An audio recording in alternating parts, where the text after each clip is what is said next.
नमस्कार प्यारे विद्यार्थियों, सभी का रसायन विज्ञान की इस क्लास में स्वागत है।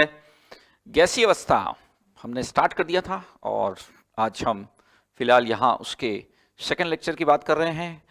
फर्स्ट में हमने थोड़ा बहुत एक तो इंट्रोडक्शन दिया था आपके प्रेशर ऑफ द गैस का, मतलब गैस का दाब क्या होता है, कैसे उसको ज्ञात किया जाता है। उपकरण ध्यान होंगे बैरोमीटर, मैनोमीटर, जिसमें हमने मैनोमीटर पर अधिक ध्यान दिया था। साथ में फिर लास्ट में हमने गैस लॉज की बात की थी बच्चों, कि गैस जो होती है वो कौन कौन से नियमों का पालन करती है, उनके ताप पर, दाब पर, आयतन पर क्या असर पड़ता है, विभिन्न कारकों का, ये गैस नियम से पता चलता है। उसमें से जो फर्स्ट है ना, वो आपका क्या है, बॉयल नियम है। और बॉयल नियम क्या है, तो P is proportional to 1/V। मैंने कहा था कि गैस का दाब उसके आयतन के व्युत्क्रमानुपाती होता है। सो निश्चित ही तौर पर हम यहां पर स्टार्ट जो अपनी बात कर रहे हैं वह कर रहे हैं बेटा बॉयल नियम से। वैसे मैं इसको पिछली क्लास में करवा चुका हूं, थोड़ा सा कनेक्ट कर देता हूं चीजों को, ठीक, क्योंकि आज इसके न्यूमेरिकल हमको देखना है। सो बेटा P इज प्रोपोर्शनल टू होता है 1/V, यानी कि PV इज इक्वल्स टू आता है क्या, PV इज इक्वल्स टू आता है कांस्टेंट। ये हमने आपको करवा दिया था। इसका मतलब P1V1 इज इक्वल्स टू क्या होता है, P2V2।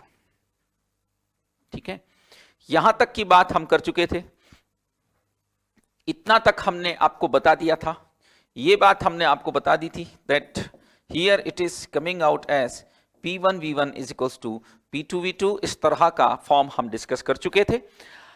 अब यहां से हमें इससे संबंधित कुछ सवालों की बात करनी है। तो देखिए बच्चों, स्टार्ट करते हैं क्वेश्चंस, न्यूमेरिकल्स, कुछ सवाल की बात करते हैं। हमने कहा कि मान लेते हैं, ध्यान से समझिएगा थोड़ा सा, हाइड्रोजन गैस इसमें भरी हुई है और दाब यहां उसका 1 atm है।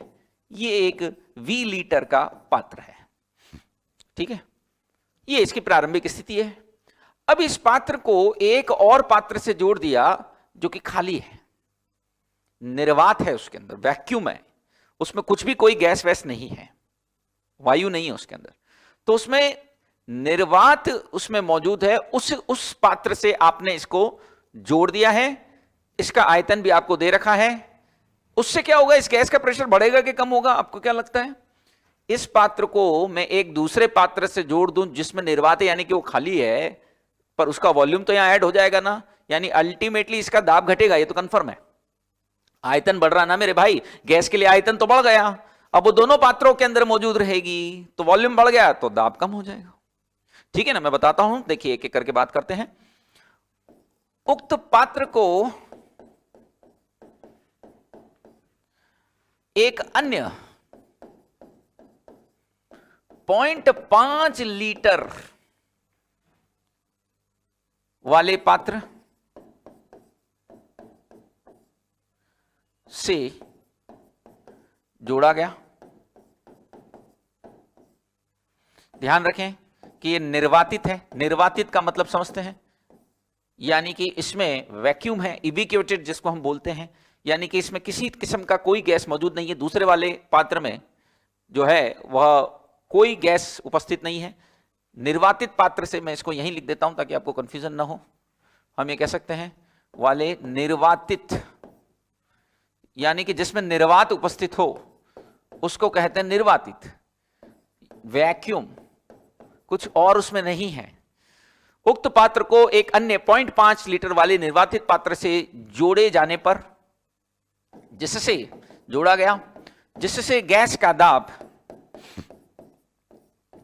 जो गैस का प्रेशर है वो क्या हो गया, कम हो गया, जिससे गैस का दाब घटकर क्या हो गया, मान लेते हैं 560 mm हो गया।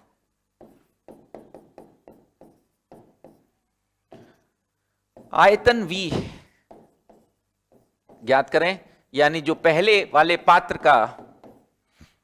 वाले जो पात्र है ना, फर्स्ट वाला, उसका आपको वॉल्यूम निकालना है। हम कहना चाह रहे हैं कि पहले वाले पात्र का अपन को आयतन निकालना है। फर्स्ट वाला जो पात्र है उसका हमको वॉल्यूम निकालना है। फर्स्ट वाला जो पात्र है उसका हमको वॉल्यूम यहां निकालना है। ठीक है, तो प्रश्न क्या है देखिएगा, हाइड्रोजन गैस भरी हुई है 1 atm प्रेशर पे, V लीटर है। इसको एक और वॉल्यूम से जोड़ा गया, इसको किसी और वॉल्यूम से जोड़ा गया, किसी और पात्र से जोड़ा गया जिसका आयतन 0.5 लीटर है, परंतु उसमें कुछ और गैस नहीं है, तो कॉमन सेंस से कि इसका दाब क्या होगा, निश्चित ही तौर पर घट जाएगा। तो यहां सीधी सीधी बात है कि ताप स्थिर है, ध्यान रखिएगा, ताप स्थिर है, कोई ताप का हमने परिवर्तन नहीं किया, n भी स्थिर है। तो ये दोनों परिस्थितियां हमें संकेत देती हैं कि हम किस नियम का उपयोग करें, बॉयल नियम का। क्या आपको ताप का कोई हवाला दिया गया? नहीं। क्या आपको कहा गया कि गैस के मोल बदल रहे हैं? बिल्कुल नहीं। तो फिर हमें अपने आप वो कहेगा नहीं आपसे आकर के कि भाई बॉयल नियम लगा दो। हमें ही सोचना पड़ेगा कि जब टेम्परेचर के बारे में, जब मोल के बारे में कुछ भी नहीं कह रखा, जब दोनों ही के बारे में कुछ भी नहीं कह रखा, तो इसका मतलब ये निश्चित तौर पर बॉयल नियम से होने वाला है। सो ऐसी परिस्थिति में this is P is proportional to 1/V, यानी मैं कह सकता हूं कि P1V1 is equals to P2V2। अब ये P1V1 P2V2 क्या है? तो ये प्रारंभिक, देखिए यहां बताता हूं कि कौन क्या है, एक एक करके बात करते हैं। निश्चित तौर पर यहां P1 क्या होगा बेटा? प्रारंभिक दाब H2 गैस का, यह H2 गैस का प्रारंभिक दाब है, और वह कितना है? वह कितना है? वह 1 atm है, ऐसा आपको दे रखा है। यह प्रारंभिक आयतन है गैस का। गैस का आयतन एक्चुअली पात्र का आयतन ही होता है, बहुत अच्छे से बात हम जानते हैं। तो यह प्रारंभिक आयतन है, दिस इज इनिशियल वॉल्यूम, और वह V लीटर है जिसका हमको पता करना है कि भैया वो कितना था। P2 क्या होगा? निश्चित तौर पर P2 जो है वह अंतिम दाब है, और अंतिम दाब आपको दे रखा है, वह mmHg में है, तो काम चलेगा नहीं, अपन को उसे atm में बदलना पड़ेगा। आपको बहुत अच्छे से ज्ञात है कि 760 से डिवाइड यदि मैं करता हूं उसको, if I divide it by 760 then it should be coming out as 560 by 760। यह आपका किस में आ जाएगा? atm में आ जाएगा। फिर बात आती है कि V2 कितना है? What is the value of V2 here? V2 का मान कितना है? V2 का मान कितना है? यदि मैं V2 की बात करूं तो वह अंतिम आयतन है। कॉमन सेंस, अंतिम आयतन कितना होगा बेटा? अंतिम आयतन दोनों पात्रों के आयतन के योग के बराबर होगा, यानी वो V प्लस 0.5 लीटर हो जाएगा। उम्मीद है बात समझ गए होंगे, क्योंकि फाइनली जब आपने दोनों पात्रों को परस्पर जोड़ दिया, ठीक है ना, क्लियर? जब आपने दोनों पात्रों को परस्पर यदि जोड़ा, तो ऐसी स्थिति में कुल आयतन तो V प्लस 0.5 होगा, फाइनल जो वॉल्यूम होगा वह तो V प्लस 0.5 होगा। So this is coming out to be P1V1 is equals to P2V2। P1 जो है वह आपका 1 atm है, V1 V है, P2 560 बाई 760, और यह आयतन V प्लस 0.5 है। नो डाउट इसे हमें सॉल्व करना होगा। जब हम इसे सॉल्व करेंगे तो ये बहुत आसानी से निकल कर आएगा। 56 बाई 76 इंटू 0.5। कॉमन सेंस, इसको इधर ले जाया जाए, यहां से आप सॉल्व करना, आराम से आपको इसकी वैल्यू मिल जाएगी, ठीक है ना। ये आपको आसानी से यहां से प्राप्त हो जाएगा। सॉल्व करेंगे तो V लीटर आपका आंसर आ जाएगा। प्रश्न को समझे हैं? प्रश्न को समझे मैं क्या कहना चाह रहा था इस प्रश्न में? देख लिए, फिर से बता देता हूं। बहुत सिंपल है प्रश्न। इसमें यह कहा कि भैया एक पात्र हमारे पास ऑलरेडी है, और उस पात्र को एक अन्य पात्र से हमने उसको जोड़ दिया। वहां पर वह जो दूसरा वाला पात्र है वो निर्वातित है, वह उसका निर्वातित पात्र है, उससे उसको जोड़ा गया है, जिससे गैस का दाब घट करके 560 mm गैस का दाब जो है वह कम होकर के 560 mm हो गया है। और 560 mm हो गया तो आयतन B आपसे ज्ञात करने के लिए कहा गया है, ठीक है ना। तो दाब कम करने से, दाब कम क्यों हुआ? ऑब्वियस सी बात है, क्योंकि हमने आयतन को बढ़ाया है, क्योंकि हमने आयतन को बढ़ा दिया है। निश्चित ही तौर पर हम देख पा रहे हैं कि हमने आयतन को जो है वो बढ़ा दिया है, क्योंकि हमने वॉल्यूम को बढ़ा दिया है, तो इस वजह से यहां पर, क्योंकि हमने वॉल्यूम को बढ़ा दिया है, तो इस वजह से दाब जो है वह कम हो जाएगा, ठीक है। उम्मीद आप बात को समझे। उम्मीद है आप बात को समझे कि हमने यहां क्या कहना चाहा है। उम्मीद है आप बात को समझ गए होंगे। ठीक है, बड़े आगे अगले प्रश्न की तरफ मूव करते हैं। एक और प्रश्न बॉयल्स लॉ से संबंधित चर्चा करते हैं। बॉयल्स लॉ से संबंधित एक और बात यहां कर रहे हैं। देखिए क्या है, हमने कहा कि हाइड्रोजन गैस को एक गुब्बारे में भरा जा रहा है।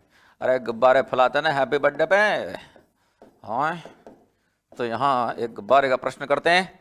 हाइड्रोजन गैस को एक गुब्बारे में भरा जा रहा है। यह गुब्बारा, यह जो गुब्बारा है वह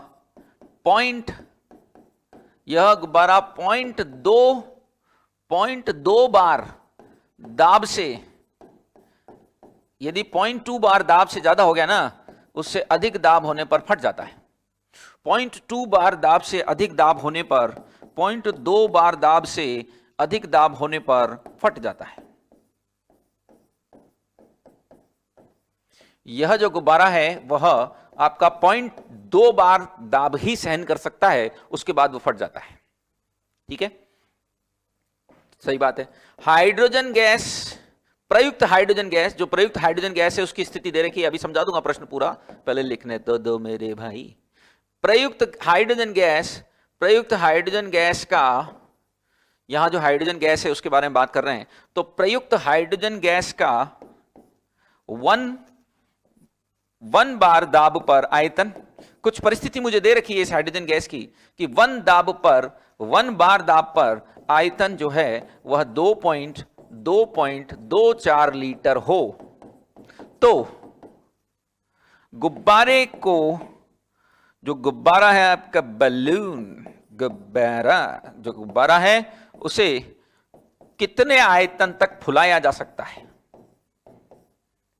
बड़ा गुब्बारा हो गया ये। कितने आयतन तक फुलाया जा सकता है, यह प्रश्न है। ऑब्वियस सी बात है, जब तक नहीं फटे तभी तक फुला पाएंगे। फट जाएगा तो कैसे फुलाएगा उसको। सो यहां प्रश्न यह है कि भैया हमारे पास एक गुब्बारा है, उसमें हमको हाइड्रोजन गैस को भरना है, इच्छा हो रही है हमारी, और उस गुब्बारे के बारे में यह जानकारी दी गई है कि वह केवल 0.2 बार तक ही सहन कर सकता है, उसके बाद आने पर वह निश्चित तौर पर फट जाएगा। यदि उससे अधिक दाब आपने डाला, ठीक है ना, यदि आपने उससे अधिक बार दाब डालने की कोशिश की, यदि उससे अधिक बार की स्थिति आई, तो वो निश्चित ही तौर पर क्या होगा, वह फट जाएगा। ठीक है ना। सो ऐसी स्थिति के अंदर हमसे कहा जा रहा है कि, और जो हाइड्रोजन गैस आप प्रयोग कर रहे हो उसकी परिस्थिति भी हमको दे रखी है कि भैया उसका 1 बार प्रेशर है और 2.24 लीटर है आयतन है। इसी हाइड्रोजन, यही सेम हाइड्रोजन, इसी टेम्परेचर, इसी मोल को हम किसके अंदर भर रहे हैं, उस बलून में भर रहे हैं। ठीक है। सो कितना तक फुलाया जा सकता है, ये आपसे पूछा है। सिंपल बात है, फिर से यहां बॉयल्स लॉ लगाई गई है, क्योंकि कोई तापमान में परिवर्तन नहीं आ रहा, ना तो हमने गैस के मोलों में कोई परिवर्तन किया है। तो सिंपल सी बात है, ऐसी परिस्थिति में मैं ये कह सकता हूं कि P1 V1 equals to P2 V2, यानी कि मुझे जो परिस्थितियां दे रखी है हाइड्रोजन की, वह कितनी कितनी दे रखी है देखिएगा। P1 तो मेरे पास यहां 1 बार है, और V1 जो है मुझे 2.24 लीटर दे रखा है। P2 मुझे कहां तक लेके जाना है, 0.2 बार तक। P2 0.2 बार क्यों है, क्योंकि उससे ज्यादा मैं प्रेशर करूंगा तो वो फट जाएगा, यानी मैं लास्ट तक यहीं तक इसको फुला सकता हूं। तो मुझे वॉल्यूम निकालना है, यहां पर आयतन निकल सकता है। इन आंकड़ों की सहायता से हम आयतन को निकाल सकते हैं। मैंने P2 जो है वो 0.2 बार क्यों कर दिया, उसका लॉजिक आपको समझ में आ गया होगा, क्योंकि इससे ज्यादा दाब पर वो फट जाएगा। सो इन परिस्थितियों को यदि यहां रखा जाए, इन आंकड़ों को यदि यहां यूज किया जाए, तो भाई 1 बार प्रेशर है, and what is the volume of the gas. Volume of the gas क्या है, कितना वॉल्यूम है गैस का। सो यहां पर जो वॉल्यूम है वो आपका 2.24 लीटर था। प्रेशर आपको 0.2 करना है, यहां से मैं वॉल्यूम निकाल सकता हूं। जितना हाइड्रोजन गैस का वॉल्यूम अंदर आएगा उतना ही आपका बलून का वॉल्यूम होगा। अरे बलून का वॉल्यूम कोई अलग से तो होगा नहीं, है ना। सो बलून का वॉल्यूम इसका अंदर, उसके अंदर भरी हुई गैस का वॉल्यूम, है ना। तो ये 11.2 लीटर हाइड्रोजन गैस भरी जा सकती है। ठीक है ना। यानी मैं कह सकता हूं कि 11.2 लीटर हाइड्रोजन गैस भर सकते हैं, अर्थात क्यों, इससे ज्यादा होने पर वो फट जाएगा। 11.2 लीटर हाइड्रोजन गैस भर सकते हैं, अतः अर्थात यूं कह सकते हो, इसका सीधा मतलब है अर्थात गुब्बारे को 11.2 लीटर तक फुलाया जा सकता है। सेम बात,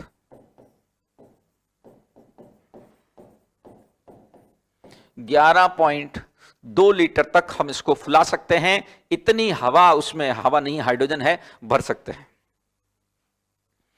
समझे ये बॉयल्स लॉ का प्रश्न क्यों कर हो गया। उम्मीद है आप समझे होंगे कि ये बॉयल्स लॉ का प्रश्न हमने क्यों माना है।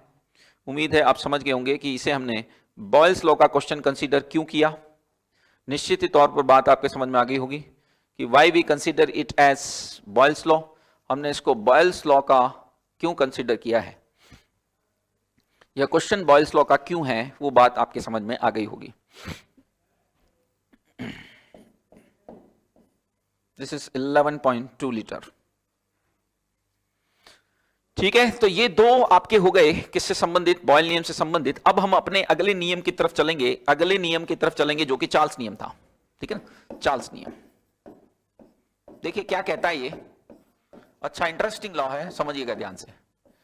चार्ल्स लॉ का ये कहना है बेटा कि जो गैस का आयतन है वह उसके परम ताप के समानुपाती होता है।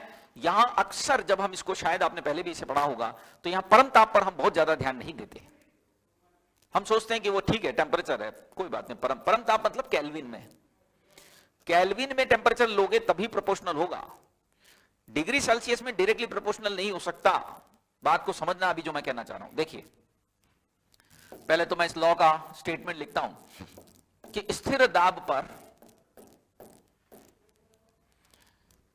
गैस की दी गई मात्रा हेतु, स्थिर दाब पर गैस की दी गई मात्रा हेतु, दी गई मात्रा हेतु उसका आयतन, वॉल्यूम है ना, उसका जो वॉल्यूम है वह किसके समानुपाती होता है, परम ताप के। स्थिर दाब पर गैस की दी गई मात्रा हेतु उसका आयतन परम ताप के क्या होता है, समानुपाती होता है। यहां बार बार ध्यान दिया जा रहा है परम ताप पर,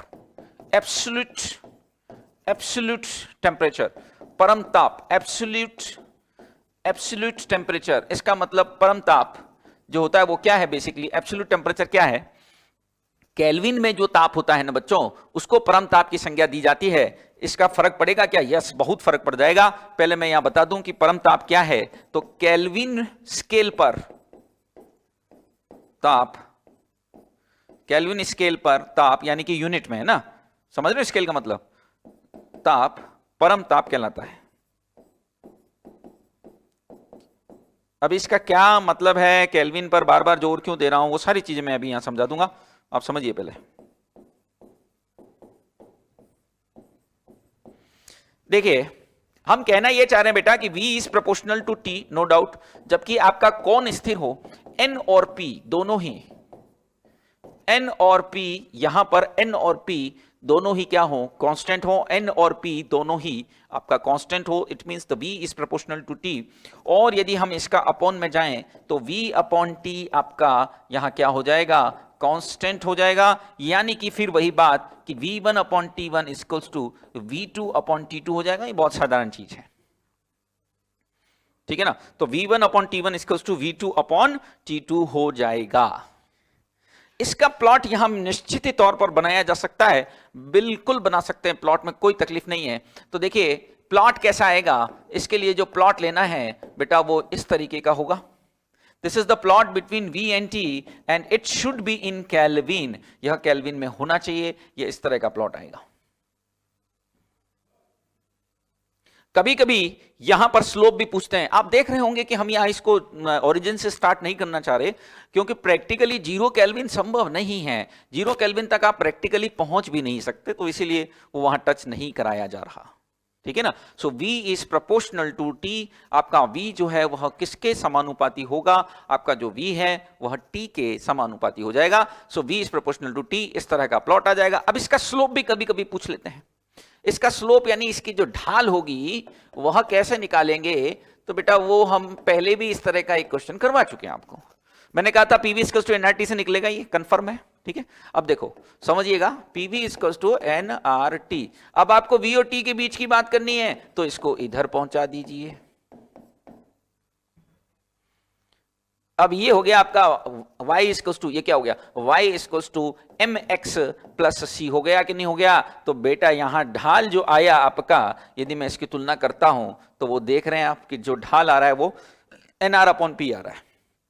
तो जो ढाल का मान है वह एन आर अपॉन पी हो जाएगा। समझ रहे हैं, v is equal to N R P upon T है, तो y is equal to M x plus C. Common sense है कि ढाल हम इसी इक्वेशन से कंपेयर करके निकालते हैं। देखिएगा वैसे भी n और p स्थिर है, n और p स्थिर है, r तो हमेशा ही कांस्टेंट होता है।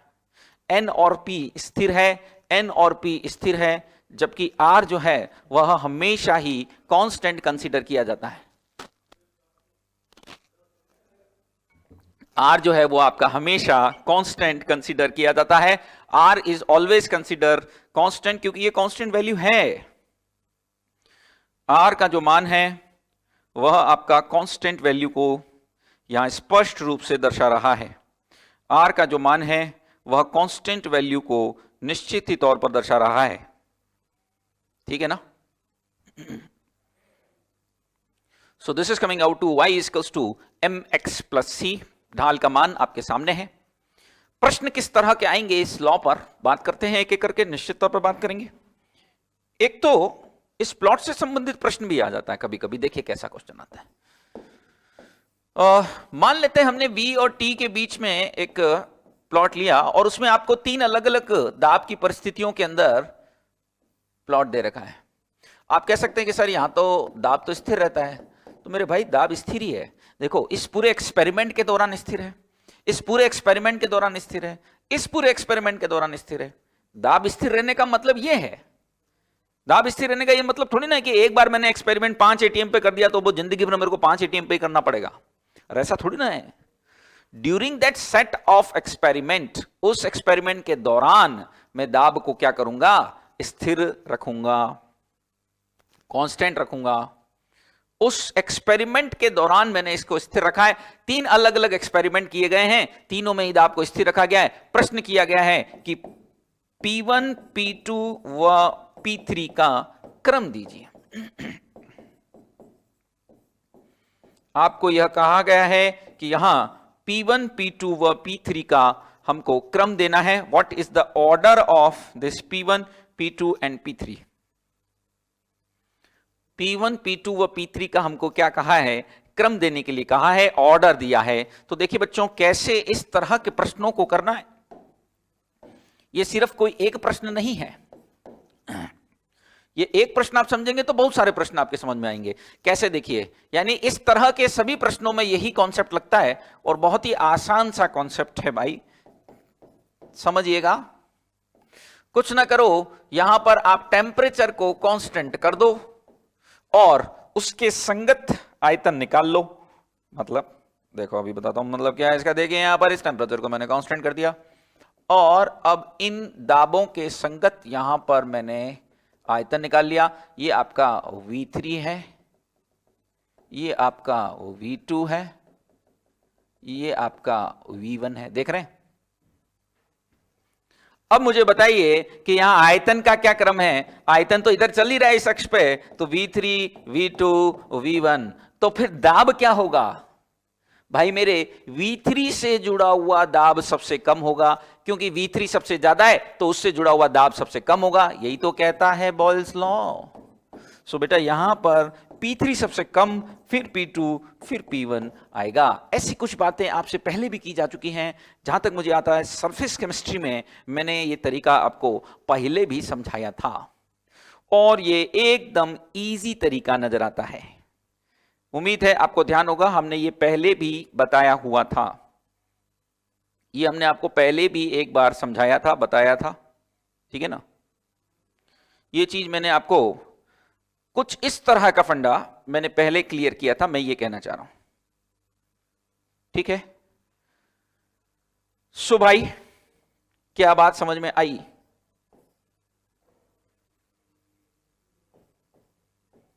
देखिए, इसका और एक आसान तरीका है ना, इससे इतना भी नहीं करना है।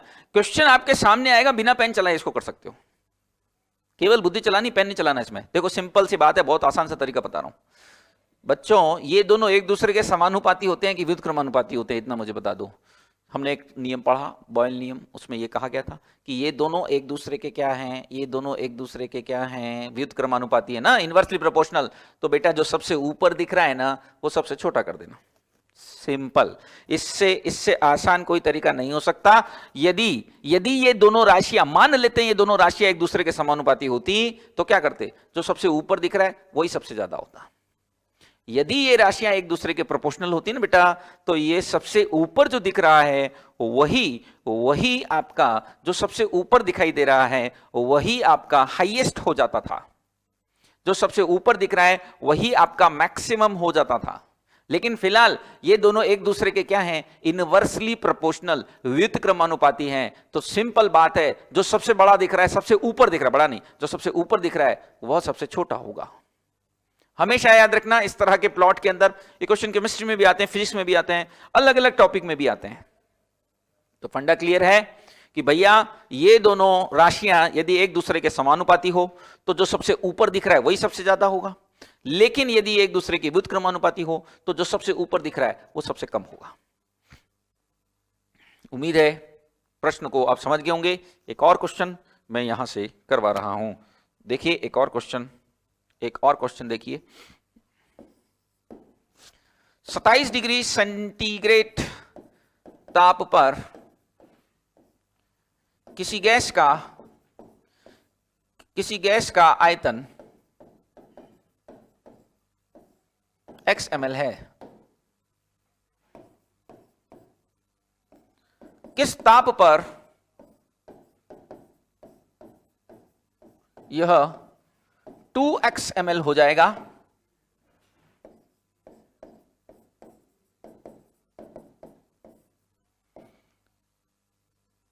ठीक है, फिर वही बात है, n और p स्थिर है, ध्यान रखिएगा, शॉर्ट में लिख देता हूं, n और p को नहीं बदल रहे हम। x ml है और हमसे पूछा है कि 2x ml किस पर हो जाएगा।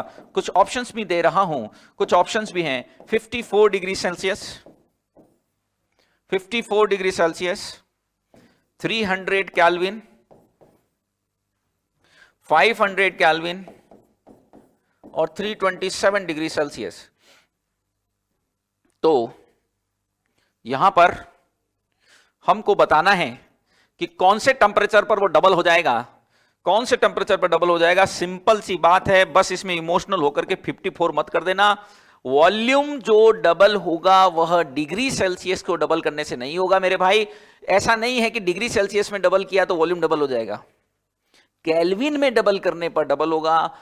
आपको इसके फॉर्म में स्पष्ट रूप से बताया गया था, आपको इसके फॉर्म में क्या स्पष्ट रूप से बताया गया था कि आयतन उसके परम ताप के समानुपाती होता है। मैंने यह स्पष्ट रूप से कहा था कि जो वॉल्यूम है वह एब्सोल्यूट टेम्परेचर के प्रोपोर्शनल होती है, जो वॉल्यूम है वह परम ताप के समानुपाती होता है। मैंने स्पष्ट रूप से यह बात कही थी कि वॉल्यूम जो है वह परम ताप के समानुपाती होता है, ऐसा आपको बताना है।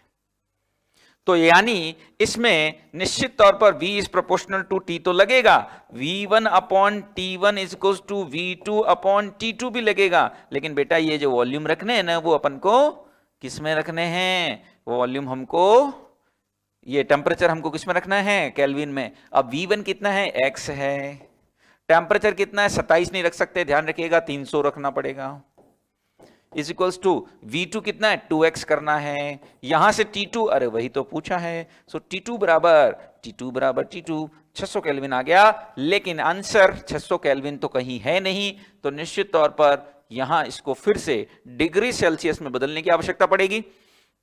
उम्मीद है हम इतना कन्वर्जन जानते हैं मेरे भाई, फिर भी मैं यहां बता देता हूं कि भाई 0 डिग्री सेल्सियस, इसका मतलब 273 केल्विन। वैसे 273.15 होता है, बट इट इज ओके, 273 से काम चलता है न्यूमेरिकल में, अदरवाइज और ज्यादा कॉम्प्लिकेशन होती जाएगी। तो मुझे डिग्री सेल्सियस के अंदर निकालना है। डिग्री सेल्सियस के अंदर निकालना है तो मैं क्या करूंगा, निश्चित तौर पर 600 केल्विन है माइनस 273 केल्विन कर दूंगा, तो यहां पर 273 कर दूंगा तो यह डिग्री सेल्सियस के अंदर आ जाएगा। यह डिग्री सेल्सियस में 327 डिग्री सेल्सियस आ रहा है। देख रहे हो, कहां हम 54 पे ही डबल कर दे रहे थे, जो कि हमारी गलत फहमी थी कि भैया यहां ध्यान रखें कि यह कभी भी डिग्री सेल्सियस में डबल करके मत डबल कर देना, जल जला आ जाएगा, तूफान मच जाएगा, तूफान। ठीक है, तो ऐसा कुछ ना करें कृपया करके, ऐसा कुछ ना करें। स्पष्ट ही रूप से यहां V इज प्रोपोर्शनल टू क्या है, यहां V is proportional to T है, ठीक है ना, V is proportional to T है।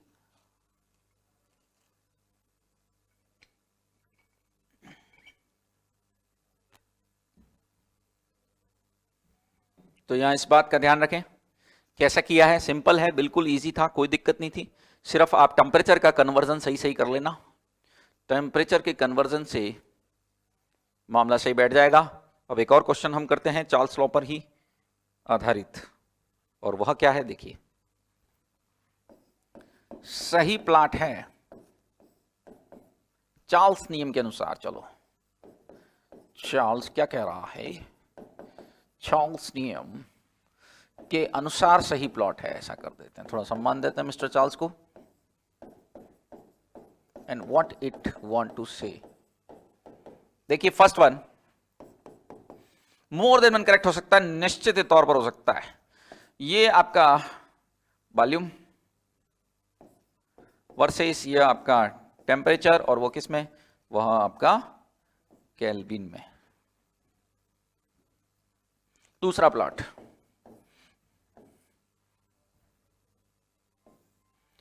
ये आपका वॉल्यूम, ये आपका temperature, but this time it is in degree Celsius and this plot is coming out to be like that. क्या ये सही है, ये गलत है, देखते हैं। तीसरा प्लॉट,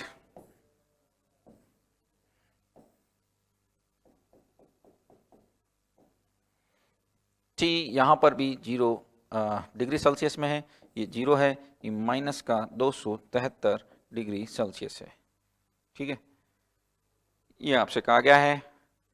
एंड D जो है वह A व C दोनों, ऐसा कहा गया। तो देखिए बात को और समझिए, that what I am trying to explain here.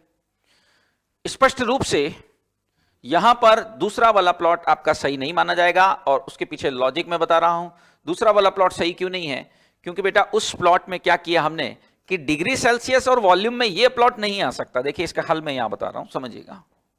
यह बात आपकी गलत हो जाएगी बिल्कुल, कि यदि आप वॉल्यूम में और डिग्री सेल्सियस में आप टेम्परेचर लेकर बैठे हैं और वह प्लॉट आपने यदि ऐसा बना दिया तो यह गलत है। क्यों गलत है, ये इनकरेक्ट है, क्योंकि 0 डिग्री सेल्सियस पर वॉल्यूम 0 नहीं होता मेरे भाई। किसी गैस का वॉल्यूम 0 डिग्री पर 0 नहीं होता, 0 केल्विन पर होता है। ध्यान रखें, 0 केल्विन पर वॉल्यूम 0 होगा, 0 डिग्री सेल्सियस पर वॉल्यूम 0 नहीं होता। तो यह प्लॉट सही नहीं माना जा सकता, यह प्लॉट करेक्ट हम कंसीडर कर ही नहीं सकते, इसको हम सही नहीं मान सकते। यह प्लॉट आपका बिल्कुल भी करेक्ट नहीं है। T डिग्री सेल्सियस के साथ यदि मैं वॉल्यूम और टेम्परेचर का प्लॉट लेता हूं तो इस प्लॉट को हम बिल्कुल भी करेक्ट नहीं मान सकते, इसको हम करेक्ट कंसीडर नहीं कर सकते। हां, यदि मुझे इसे सुधारना है तो मुझे ऐसा प्लॉट बनाना पड़ेगा। ये प्लॉट क्या बताता है बेटा, देखो ये पीछे मैं बैक में लेके जा रहा हूं इसको। ये जो प्लॉट है वो ये सूचना देता है कि 0 डिग्री पर वॉल्यूम 0 नहीं होता, बल्कि जो होता है उसे V0 कहा जाता है, और -273 डिग्री सेल्सियस यानी 0 केल्विन पर जरूर वो 0 हो जाता है। देख रहे हैं आप, इसको पीछे लेके गया, अब 0 से कम तो माइनस आ जाएगा ना। जीरो से कम तो माइनस आ जाएगा। अब यहाँ V0 क्या है बेटा, तो 0 डिग्री सेल्सियस पर आयतन, 0 डिग्री सेल्सियस पर आयतन। गैस का वॉल्यूम 0 केल्विन पे 0 होता है, डिग्री सेल्सियस में 0 नहीं होता है। 0 डिग्री पर तो वॉल्यूम V0 कहलाता है। अरे एसटीपी परिस्थिति नहीं ध्यान है क्या? आपको एसटीपी की कंडीशन तो मालूम ही है। एसटीपी में हम क्या करते हैं, एसटीपी में हम 0 डिग्री सेल्सियस ही तो लेते हैं। वॉल्यूम 22.4 लीटर आता है, वहां 22.4 लीटर आता नहीं है क्या वॉल्यूम? बिल्कुल आता है। तो ये किसने कहा कि 0 डिग्री सेल्सियस पे 0 हो जाएगा? वहां हमने बकायदा ये वॉल्यूम जो लिया हुआ है वो 22.4 लिया हुआ है, तो ये 0 तो बिल्कुल नहीं होता। कतई यह सही बात नहीं कहलाएगी कि इसे हम 0 माने। निश्चित तौर पर यह 0 नहीं होता। ठीक है, so I hope you understand that what I am trying to say, कि ये करेक्ट प्लॉट क्यों है। ये प्लॉट सही माना जाएगा, वो प्लॉट सही नहीं माना जाएगा। हाँ, और पहला वाला तो करेक्ट है ही, पहले वाले में तो कोई डाउट को नहीं। क्या होगा, ये फर्स्ट वाला ए और सी दोनों करेक्ट हैं, ऐसी परिस्थिति में आंसर आपका डी हो जाएगा। ये दूसरा वाला गलत क्यों है वो मैंने बता दिया कि 0 डिग्री पे आप वॉल्यूम को 0 नहीं कर सकते, वह आयतन तो V0 कहलाता है। ठीक है, यहां एक्चुअली बच्चों इसके लिए एक इक्वेशन भी आती है, मैं बताता हूं। इससे संबंधित एक इक्वेशन होती है, देखिएगा, और वो होती है Vt is equals to V0 1 plus alpha T. अभी बताता हूं इसका मतलब, घबराए नहीं, थोड़ा तसल्ली रखना, टाइम लेगा ये। Vt equals to V0 plus V0 into alpha into T. अब आप पूछेंगे कि सर ये अल्फा क्या है, बाकी तो चलो फिर भी दिखता हुआ कुछ समझ में आता है कि ये है 1/273, यानी ये गुणांक टाइप है। ठीक है ना, मतलब बताता हूं अभी, घबराओ मत। Vt क्या है, T डिग्री सेल्सियस पर आयतन। ध्यान रखना इस फॉर्मूले में सब डिग्री सेल्सियस में चल रहे हैं। V0 क्या है, 0 डिग्री सेल्सियस पर आयतन। T क्या है, डिग्री सेल्सियस में तापमान। यह रिलेशन हमको टेम्परेचर यदि डिग्री सेल्सियस में लिया जाए तो कैसे वैल्यू अफेक्टेड होती है उसको दर्शाता है। यहां y equals to mx plus c, mx plus c से इसकी तुलना करने पर हमको वह इक्वेशन मिल जाएगी जिसकी बात अभी हम कर रहे थे। यह एक एक्सप्रेशन है बेटा। अब इस एक्सप्रेशन से पता क्या चलता है वो समझना। अरे इससे हमारे स्वास्थ्य को क्या लाभ हो रहा है तो वह हमको समझना होगा। क्या फायदा हो रहा है इस इक्वेशन को पढ़ने से, इस इक्वेशन को जानने से हमें क्या लाभ है वह मैं बताने की कोशिश कर रहा हूं। देखिएगा, इससे यह निष्कर्ष निकलता है, प्रत्येक 1 डिग्री सेल्सियस ताप में वृद्धि से, कमी भी कर सकते हैं, वृद्धि से आयतन V0 का, V0 समझते हो, 0 डिग्री सेल्सियस पर आयतन का, V0 का 1/273वां भाग बढ़ता है।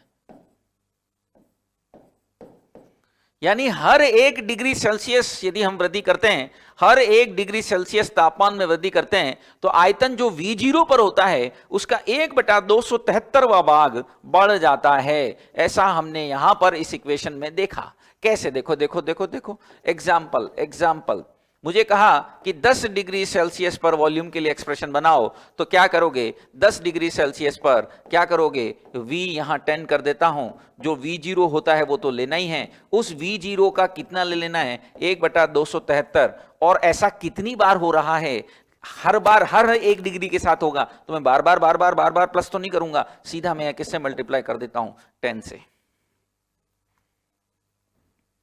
देखें, यदि 0 डिग्री पर मुझे वॉल्यूम दे रखा हो, यदि मुझे 0 डिग्री पर वॉल्यूम दे रखा हो और पूछा गया हो, यदि 0 डिग्री पर वॉल्यूम दे रखा हो और पूछा गया हो तो मैं कैसे करूंगा, वह मैंने यहां बताने की कोशिश की है।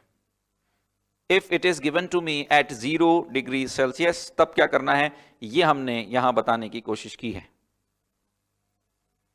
देखिए और समझिए चीजों को, मैं फिर बोल रहा हूं, प्रत्येक 1 डिग्री सेंटीग्रेड ताप में वृद्धि से आयतन V0 का 1/273वां भाग V0 का 1/273वां भाग बढ़ता है। जो V0 है उसका 1/273 टाइम्स इंक्रीज होकर ऐड हो जाता है, ऐसा हम कहने की कोशिश कर रहे हैं। देखें इस एक्सप्रेशन को समझें। यानी मुझे यदि 20 डिग्री पर निकालना हो तो मैं क्या करूंगा, जो V0 है वो लेकर के, जैसे एग्जांपल और मैं बता देता हूं, वैसे तो सिंपल है, उसको और अलग से एक्स्ट्रा कराने की जरूरत नहीं है। दूसरा एक एग्जांपल देखते हैं। मान लेते हैं आपको 20 डिग्री का दे रखा है और 21 का पूछा हो तो क्या करोगे, इस बात को समझें, ठीक है ना। 20 डिग्री सेल्सियस पर आयतन V20 हो तो मुझे बताइए, मुझसे पूछा गया कि बताइए आप 21 डिग्री सेल्सियस पर कितना आयतन होगा। 21 डिग्री सेल्सियस पर कितना आयतन होगा बेटा, तो बहुत सरल है। क्या यहां V0 लूंगा? नहीं मेरे भाई, जो 20 पे है वो तो मैं लूंगा ही लूंगा, प्लस V0 का 1/273वां और इंटू कितना बढ़ाया, सिर्फ 1। ऐसे समझो इस चीज को। यदि मुझे 0 देके किसी का पूछेंगे तो मैं यहां 0 रखूंगा, मुझे 20 देके 21 का पूछेंगे और तो जो 20 पे था वो वॉल्यूम तो आ ही जाएगा, 1 डिग्री से और बढ़ेगा वो इसमें ऐड कर दूंगा। अच्छा मान लेते हैं इसमें मेरे से कहा कि 30 डिग्री सेल्सियस पर निकालिए, तब आप क्या करेंगे, V30 बराबर 20 वाला तो मैं लूंगा ही लूंगा, 20 वाला तो मैं लूंगा ही लूंगा, प्लस V0 का 1/273वां भाग इनटू कितना डिग्री सेल्सियस बढ़ा है, 20 की तुलना में कितना डिग्री सेल्सियस बढ़ा है मेरे भाई, 10 से मल्टीप्लाई करूंगा। समझने की कोशिश करना है इस बात को। इमोशनल हो जाते हैं बच्चे कभी कभी, इसके अंदर बहुत ही ध्यान से समझने की जरूरत पड़ेगी। Don't get emotional, be professional और समझें इस चीज को, आप समझें कि हम क्या कहना चाह रहे हैं।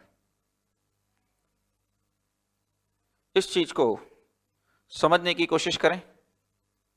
हमने क्या कहा, इसे समझने की कोशिश करें कि भाई आपको कुछ भी, जैसे अच्छा इसी के अंदर हमने कहा, मान लेते हैं हमने कहा कि नहीं भाई अभी और पूरा नहीं पड़ रहा, ऐसा करो आप इसको 45 डिग्री सेल्सियस पर निकालो। कोई बात नहीं, 45 डिग्री सेल्सियस पर यदि मुझे निकालना है और मुझे 20 पर दिया हुआ है तो मैं कैसे निकालूंगा, तो V45 इक्वल्स टू V20 तो मैं लूंगा ही लूंगा, प्लस V0 का 1/273वां भाग, और कितना टेम्परेचर मैंने बढ़ाया, बताइए कितना टेम्परेचर मैंने बढ़ाया है, 25 से मैंने टेम्परेचर बढ़ाया है। तो हर एक डिग्री, ध्यान से सुनिएगा, हर एक डिग्री सेल्सियस वृद्धि के साथ तापमान, ये 1 डिग्री सेल्सियस तापमान वृद्धि के साथ आयतन जो है वह जो V0 पे होता है उसका 1/273वां भाग बढ़ता चला जाता है, उसका 1/273वां भाग इंक्रीज होता जाता है, ऐसा हम कहने की यहां कोशिश कर रहे हैं। उसका 1/273 टाइम्स वह इंक्रीज होता जाता है। That is what we are trying to explain. हम यहां पर यह कहने की बात कोशिश कर रहे हैं, ऐसे, ठीक है।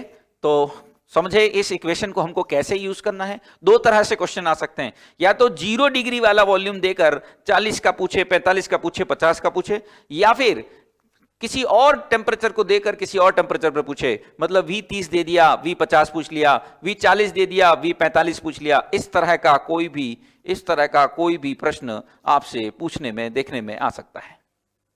उम्मीद है यहां तक आप बात को समझ गए होंगे, जो भी हमने कहना चाहा है उस बात को आप समझे होंगे। देख लीजिए चीजें आपके सामने रखी हुई हैं, थोड़ा सा स्क्रीन आपके सामने रख रहा हूं, देखिए इसे तसल्ली से देखिए, ठीक है। सो यह चार्ल्स नियम से संबंधित कुछ प्रश्न थे, कुछ न्यूमेरिकल थे, कुछ कॉन्सेप्ट थे जो हम देना चाह रहे थे। अब हम बात करते हैं अगले अपने नियम की तरफ, नेक्स्ट अपने लॉ की तरफ हम बढ़ रहे हैं, और वह है बेटा गैलुसेक नियम। देखिए क्या है, थर्ड वन, तीसरा गैलुसेक नियम। चारों नियम मैंने पहले लिखे थे आपके सामने।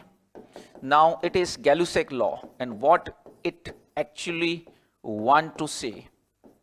देखिए, इसका यह कहना है बेटा कि किसी गैस के दिए गई मात्रा के लिए यदि उसका आयतन स्थिर हो तो उसका दाब उसके ताप के क्या होता है, समानुपाती होता है, यानी P is proportional to T, है ना। तो ये P और T के बीच का कनेक्शन है। टेम्परेचर बढ़ाऊंगा प्रेशर बढ़ेगा, ऐसा कहना चाह रहे हैं। देखिए, गैस की किसी दी गई मात्रा के लिए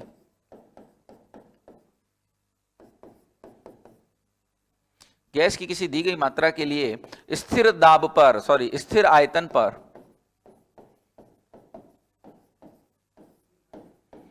उसका दाब, फिर वही परम ताप लेना है ना, उसका दाब उसके परम ताप के समानुपाती होता है absolute temperature.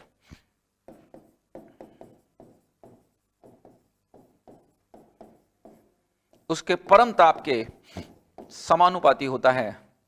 It is proportional to the absolute temperature का मतलब P is proportional to T होता है, जबकि आपके N और V मात्रा स्थिर है, इसका मतलब मोल स्थिर है, कॉमन सेंस। तो फिर इसको हम लिख सकते हैं क्या, बिल्कुल लिख सकते हैं, P1 upon T1 is equals to P2 upon T2। ये आपका गैलुसेक नियम का फॉर्म हो जाएगा। निश्चित ही तौर पर यहां पर यदि मैं प्लॉट बनाता हूं, मैं बात करता हूं अगले क्वेश्चन के रूप में, यदि मैं इसमें प्लॉट बनाता हूं तो वह कैसा आएगा, निश्चित तौर पर जो प्लॉट आएगा P और T के बीच का, वो बिल्कुल ऐसा एक स्ट्रेट लाइन के तौर पर, एक स्ट्रेट लाइन के तौर पर आएगा। ये केल्विन के अंदर आपको टेम्परेचर लेना है। कभी कभी इसका स्लोप भी पूछा जाता है, जिसको भी हमने जिस तरह के क्वेश्चन पूर्व में भी करा रखे हैं। स्लोप निकालना हो तो क्या करेंगे, देखिएगा, आपका P is proportional to T है, हमको जाना होता है ऐसी परिस्थिति में PV इक्वल्स टू nRT पर। हमने हमेशा ये बात देखी है कि इस तरह की चीजों को सॉल्व करने के लिए हमको PV इक्वल्स टू nRT की मदद लेनी पड़ती है। स्पष्ट रूप से P और T के बीच में जाना है, तो this is coming out to be nR upon V into T। निश्चित तौर पर यह आपका स्ट्रेट लाइन इक्वेशन से यदि मैं कंपेयर करता हूं तो यहां पर जो ढाल का मान है, यानी कि जो स्लोप है, वो आ रही है nR अपॉन V, क्योंकि N और V पहले से ही हमने कह दिए कि स्थिर रहेंगे। R तो हमेशा ही स्थिर रहता है। जो ढाल का मान आएगा वो NR अपॉन V आएगा, जो ढाल का मान आएगा वो NR अपॉन V आएगा, क्योंकि already we are knowing that कि R आपका स्थिर है और N और V यहां गैलुसेक नियम में N और V दोनों स्थिर कर दिए गए हैं। गैलुसेक में हमने N और V को स्थिर कर दिया है, ठीक है। अब एक अंतिम नियम की गुंजाइश रहती है, चौथा वाला, उसके बाद संयुक्त रूप देखेंगे, आवोगाद्रो नियम। ये आपको हमने मोल कंसेप्ट के दौरान भी बताया था। इसके दो रूप चलते हैं, एक्चुअली मैं बताता हूं। इसका क्या कहना है, इसका कहना बेटा कि समान, सुना होगा आपने ये नियम पहले भी, समान ताप व दाब की परिस्थिति में, समान ताप व दाब की परिस्थिति में सभी गैसों के समान आयतनों में, सभी गैसों के समान आयतन में मोलों की संख्या समान होती है। समान आयतन में मोलों की संख्या, यानी उनके मोलों की संख्या, और वैसी बात है गैस के मोल की बात कर रहे होंगे, समान होती है।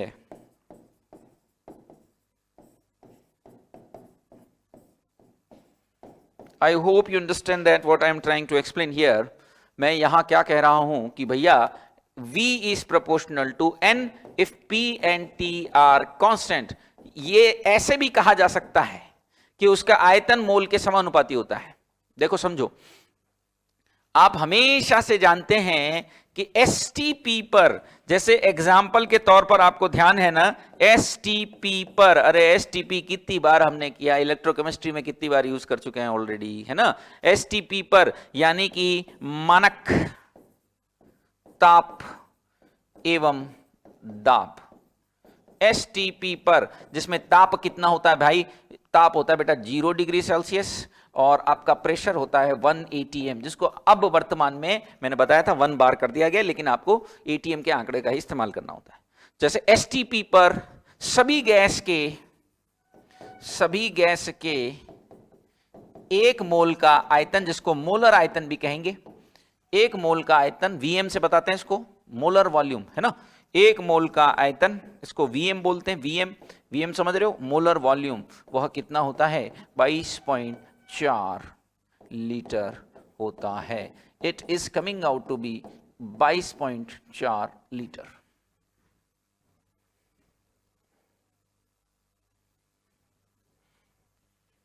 उम्मीद है यहां तक की बात आप समझे होंगे कि मैं क्या कहना चाह रहा हूं, कि यह लॉ कहता है भैया कि V इज प्रोपोर्शनल टू क्या होता है, N होता है, यानी कि जितना मोल बढ़ाऊंगा उसी रेशो के अंदर वॉल्यूम बढ़ेगा। मोल 10 गुना कर दूं तो वॉल्यूम 10 गुना हो जाएगा, मोल 2 गुना कर दूं तो वॉल्यूम 2 गुना हो जाएगा, मोल आधे कर दूं तो वॉल्यूम भी आधा हो जाएगा। सीधी सट बात यह है इस लॉ के अकॉर्डिंग। या फिर यूं भी कह सकते हो, जैसा मैंने अभी यहां डिफाइन कराया कि समान वाला जो सिस्टम मैंने अभी बताया था, ठीक है ना, कि समान ताप और दाब पर गैसेस के जो वॉल्यूम है उनके अंदर सेम आपका क्या होता है, सेम मोल्स होते हैं, ठीक है ना। तो V is proportional to N, इसके बारे में चर्चा हमने मूल कॉन्सेप्ट के टाइम पर भी की थी। तो यह चारों नियम आपके सामने हैं। कौन कौन से नियम मैंने डिस्कस किए, बॉयल्स नियम किया, चार्ल्स नियम किया, गैलुसेक किया और आवोगाद्रो किया। जब इन चारों को मिला देते हैं ना, तो हमें एक कंबाइंड फॉर्म मिलता है जिसको बोलते हैं आदर्श गैस समीकरण, ideal gas equation. The combined form of all different laws is known as ideal gas equation. तो अब हम उसी के बारे में बात करने जा रहे हैं, आदर्श गैस समीकरण, यानी गैस नियमों का संयुक्त रूप। बहुत आसान है, सबको यह रूप पहले से ज्ञात है, ऐसी मुझे पूरी उम्मीद है। PV इक्वल्स टू nRT, इसको बोलते हैं आइडियल गैस इक्वेशन, बोले तो आदर्श गैस समीकरण, इसको हम बोलते हैं आइडियल गैस इक्वेशन।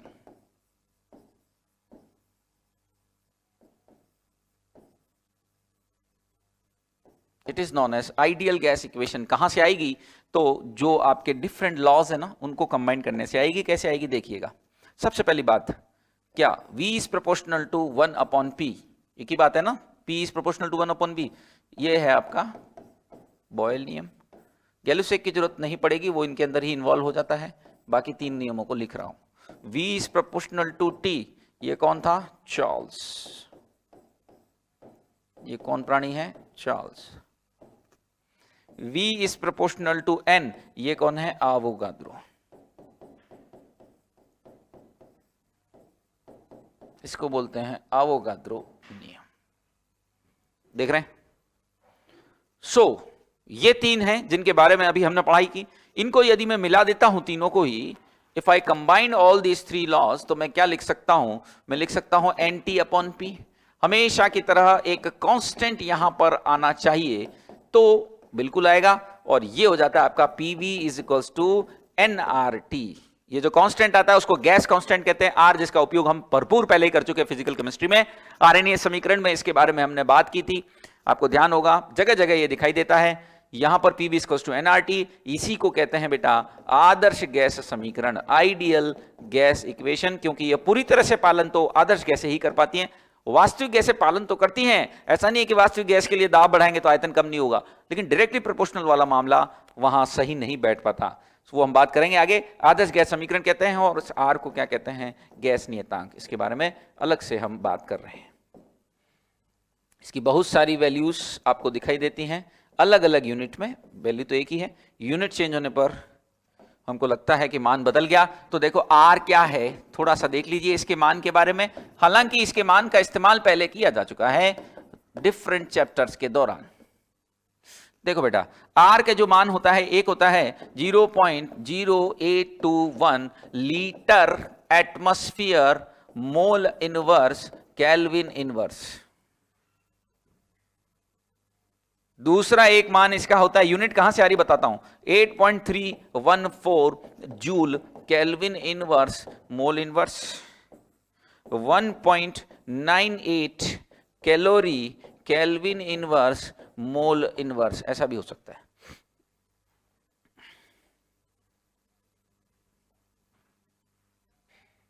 ठीक है, इनमें से कोई भी संभव है। अब ये मान कहां से आ रहे हैं या ये यूनिट कैसे प्रकट हो रही है, देखिए सिंपल सी बात है। सबसे बेसिक तो फॉर्मूला ये है, सबसे बेसिक फॉर्मूला तो ये है।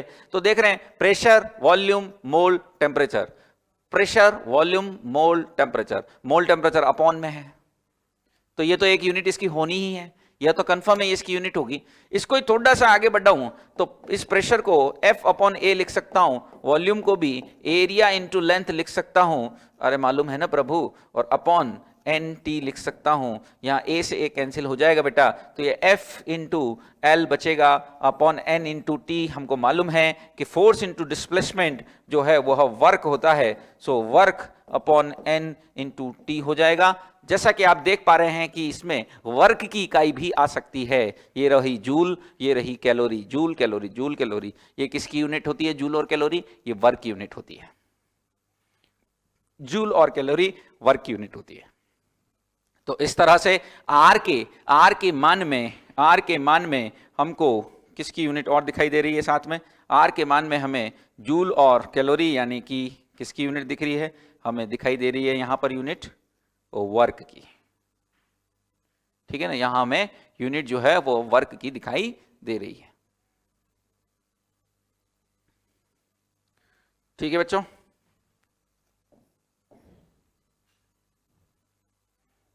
आगे बढ़ा जाए। इस पर प्रश्न कैसे आते हैं, इसके संयुक्त रूप पर प्रश्न कैसे आते हैं, देखिएगा आसान क्वेश्चन बनते हैं। मैंने कहा किसी गैस का एसटीपी पर आयतन, मैंने कहा x है, हम 22.4 का इस्तेमाल नहीं करना चाह रहे, x है, कोई बात नहीं, आंसर x के रूप में होगा। हो x ml हो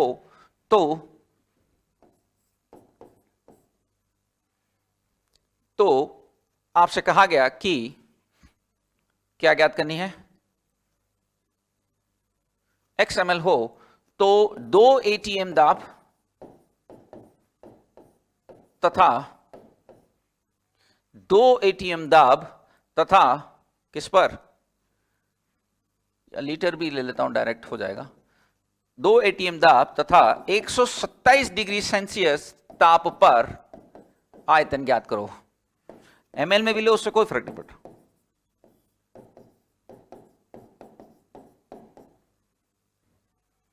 अब कैसे करना है इसको, तो किसी गैस का एसटीपी पर आयतन आपको दे रखा है, एसटीपी पर आयतन दे रखा है, दूसरे किसी परिस्थिति में पूछा है, तो यहां आप देख पा रहे होंगे कि एक साथ दो बदलाव हैं। ये किसी एक लॉ से होने वाला है क्या, ये किसी एक लॉ से क्वेश्चन होगा क्या, नहीं होगा। क्यों, क्योंकि आपका प्रेशर भी चेंज हो गया, 1 ATM से 2 ATM हो गया, और टेम्परेचर भी बदल दिया। जब दो परिस्थितियां एक साथ बदली जा रही हों, ध्यान रखें कि जब आप एक साथ दो पैरामीटर चेंज कर रहे हों, जैसे टेम्परेचर भी बदला, प्रेशर भी चेंज हुआ, तो उसके अकॉर्डिंग वॉल्यूम चेंज होगा।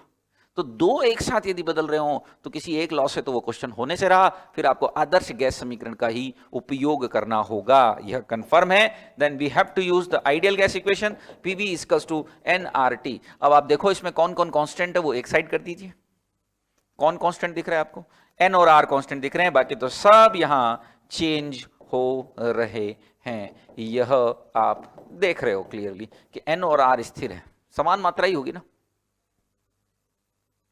तो यहां जो सूत्र बनकर आ गया वो आ गया भाई P1 V1 upon T1 equals to P2 V2 upon T2। क्योंकि PV अपॉन T को और क्या बोल सकता हूं मैं, PV अपॉन T स्थिरांक का, यही तो मतलब अब तक हमने यही तो किया है कि PV अपॉन T को मैं क्या बोल सकता हूं, मैं बोल सकता हूं P1 V1 upon T1 equals to P2 V2 upon T2। बस अब तो कंडीशंस लगा दीजिए, P1 V1 upon T1 equals to P2 V2 upon T2। ये STP वाली परिस्थिति मानो तो STP का मतलब मैंने अभी समझाया था, प्रेशर 1 ATM लेना है, ताप 273 केल्विन लेना है, क्योंकि डिग्री सेल्सियस में तो आप ले ही नहीं सकते ना, तो ये 1 हो जाएगा। इसका वॉल्यूम x दे रखा है मुझे, यह ताप 273 हो जाएगा। दूसरा प्रेशर 2 ATM है, दूसरा आयतन पूछा हुआ है, दूसरा वॉल्यूम, दूसरा टेम्परेचर 400 केल्विन है, क्योंकि 127 डिग्री का मतलब 400 केल्विन ही तो होगा। ये आपका P1 हो गया और ये आपका T1 हो गया। फिर आपको कौन दिया है, P2 वह कितना है 2 atm, और T2 वो कितना है 27 डिग्री, जिसको आपको केल्विन में 127 डिग्री जो आपको केल्विन में ही रखना। 27 है कि 127 है मेरे भाई? 127 है, इसको आपको केल्विन में ही रखना पड़ेगा, कोई दो राय नहीं है। सो यहां पर ये केल्विन लिखने की आवश्यकता नहीं है। यहां से V2 का मान मैं निकाल सकता हूं निश्चित तौर पर। यहां से V2 का मान निकाल लेते हैं। V2 का मान कितना आया बेटा? सो V2 is coming out to be 400 into X upon 2 into 273 आ गया, यानी कि यह थोड़ा x के फॉर्म में ही निश्चित तौर पर आंसर आने वाला है। 400 केल्विन है, इसमें आपको आंसर निकालना है। सो 1 atm है, 2 atm है, यहां से आप कंपेयर करके आसानी से आंसर आ जाएगा। ये लीटर में दिया था, लीटर में आंसर आ जाएगा, डायरेक्ट आपका आंसर इससे निकल के आ जाएगा। यानी कि कैसे पता चलेगा कि किसी पर्टिकुलर लॉ का इस्तेमाल करना है या आइडियल गैस का करना है? बहुत ही सरल बात है। यदि एक से ज्यादा पैरामीटर आप बदलते हो, एक से ज्यादा यदि वेरिएबल का परिवर्तन, आपको सीधी सीधी बात है कि एक से ज्यादा का परिवर्तन यदि दिखाई देता है, एक से ज्यादा का परिवर्तन यदि दिखाई देता है, तो वह कंफर्म रूप से, एक से ज्यादा का परिवर्तन दिखे तो उसे कंफर्म रूप से क्या कहेंगे? उसे कंफर्म रूप से हम जो है वो आदर्श गैस समीकरण से करेंगे, इसमें कोई डाउट नहीं है। उसको हमें फिर आदर्श गैस समीकरण से ही करना चाहिए, ठीक है ना? उसको हमें आदर्श समीकरण से ही करना चाहिए, इसमें कोई डाउट नहीं है। अब मैं पूरा इसको वापस बता देता हूं, जो भी कुछ डिस्कस हमने किया है। थोड़ा सा न्यूमेरिकल पोर्शन इस चैप्टर में हाई रहता है। देखिए बॉयल्स नियम क्या था, ये हमने कल भी बताया था कि P is proportional to 1/V, PV remains constant. इसके कुछ न्यूमेरिकल किए, कोई बहुत बड़ी बात नहीं है, आसान सी चीज थी। इस प्रश्न में हम कह रहे हैं कि हाइड्रोजन गैस है हमारे पास और वो 1 atm दाब है उसका, और किसी पात्र 20 लीटर के पात्र में रखा है। इसको एक अन्य 0.5 लीटर वाले निर्वातित पात्र से जोड़ दिया गया। निर्वातित मतलब खाली होगा, एबिक्यूटेड होगा, जिससे गैस का दाब घटकर 560 mm हो गया। आयतन V ज्ञात करें। यानी कि आपने आयतन बढ़ा दिया तो उसका दाब घट गया। सिंपल सी बात है, P1 V1 equals to P2 V2 का स्ट्रेट फॉरवर्ड केस है। कोई टेम्परेचर नहीं बदल रहे, कोई गैस की मात्रा नहीं बदल रहे, तो फिर आपको बॉयल नियम लगाना चाहिए। आगे आपके सामने परिस्थितियां, लगता नहीं कोई दिक्कत इसमें होगी। फिर यह प्रश्न था कि एक गुब्बारे के अंदर जो है वो हाइड्रोजन गैस को भरने की इच्छा हो रही है हमारी, हम चाह रहे हैं कि उड़े हवा में, तो उसके लिए हम जो है उसमें हाइड्रोजन गैस भर रहे हैं, पर प्रॉब्लम है कि 0.2 बार से ज़्यादा तो वो सहन कर ही नहीं सकता, फट जाएगा। तो ऐसी परिस्थिति के अंदर हम क्या कर रहे हैं? आपसे पूछा है कि बताइए भैया इसको कितना फुला सकते हैं हम, वही तो उसके लिए हमने सीधा फिर से कॉन्सेप्ट कौन सा लगा दिया है आपका? Boyle's law. Directly the Boyle's law is the one of the possible explanation, ठीक है। चार्ल्स नियम, गैस की दी गई मात्रा उसका आयतन परम ताप के समानुपाती होता है। V is proportional to T। यहाँ बहुत ज्यादा ध्यान इस परम ताप पर दीजिएगा। Absolute temperature is very important term, ठीक है ना, क्योंकि आप डिग्री सेल्सियस में कर दिए तो गड़बड़ हो जाएगी सारा कुछ। स्लोप भी बना सकते हैं, इसका स्लोप बहुत आसानी से निकाला जा सकता है, इसमें कोई तकलीफ कतई आपको नहीं हो सकती।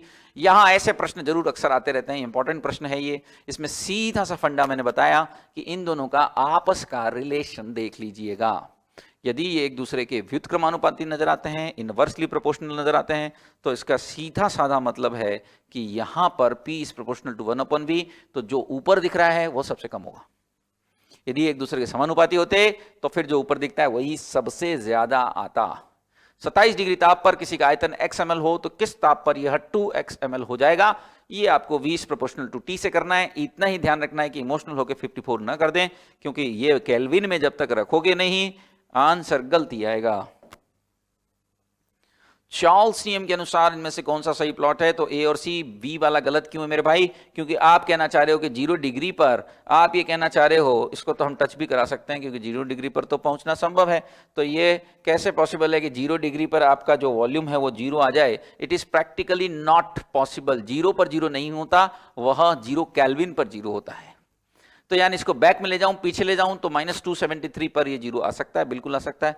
0 पर जो वॉल्यूम होता है उसको V0 की संज्ञा दी गई। उसमें हमने एक इक्वेशन भी सेट की। यहां पर इस इक्वेशन से क्या पता चला? बहुत महत्वपूर्ण बिंदु पता चलता है कि जब 1 डिग्री सेल्सियस से ताप बढ़ाओगे या घटाओगे, वॉल्यूम V0 का 1/273वां भाग बढ़ या घट जाएगा।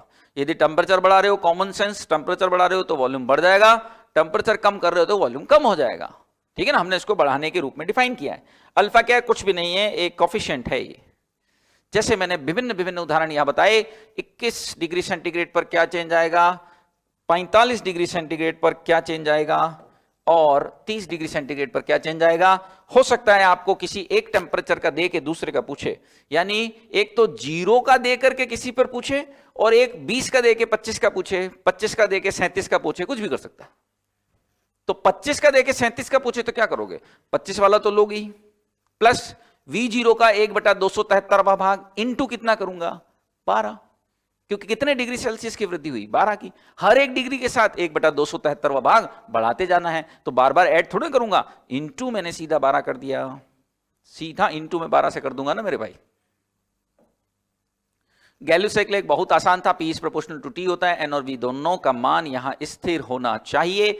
इसी तरह से हमने अवोगाद्रो नियम पढ़ा। सब नियमों को आपस में जब मिलाया जाता है तो हमें एक आदर्श गैस समीकरण प्राप्त होती है, PV इक्वल्स टू nRT। बहुत यूजफुल इक्वेशन है, इसी चैप्टर तक सीमित नहीं है, किसी भी चैप्टर में टपक पड़ती है। तो R का मान गैस नियतांक है, R के मान में आपने देखा कि इकाइयों में कार्य भी आ रहा था, तो उसको भी हमने स्पष्ट किया कि भैया ये कार्य कहां से आ गया, तो वो भी हमने बात आपको बताई। फिर हमने कहा कि यहां संयुक्त रूप का इस्तेमाल कैसे करना है, तो बहुत सरल सी बात है, जब आपको एक से ज्यादा पैरामीटर चेंज होता दिखाई दे, तुरंत समझ जाओ कि वह प्रश्न किसी एक लॉ से नहीं होगा, क्योंकि हर लॉ में सिर्फ एक चीज बदलकर दूसरे पर असर देखा जाता है। यदि एक से ज्यादा चीजें बदलकर आप दूसरे पर असर देखोगे तो वह आदर्श गैस समीकरण से ही करना होगा। कंफर्म है, यह है आदर्श गैस समीकरण से संबंधित प्रश्न अक्सर परीक्षाओं में देखा जाता है, ठीक है। गैसियस स्टेट से अक्सर न्यूमेरिकल का पोर्शन हायर ही रहता है, इसमें कोई डाउट नहीं है, ठीक है। थोड़ा समझने का भी चैप्टर है, तो उसको टाइम टू टाइम लिख करके और थोड़ा प्रिपेयर करना शुरू कर दीजिए। थोड़ी प्रैक्टिस भी ये चैप्टर हमेशा से मांगता है, फिजिक्स टच इसके अंदर हमेशा दिखाई देता है, ठीक है बच्चों। तो फिलहाल आज के लिए इतना ही। Thank you for watching, bye.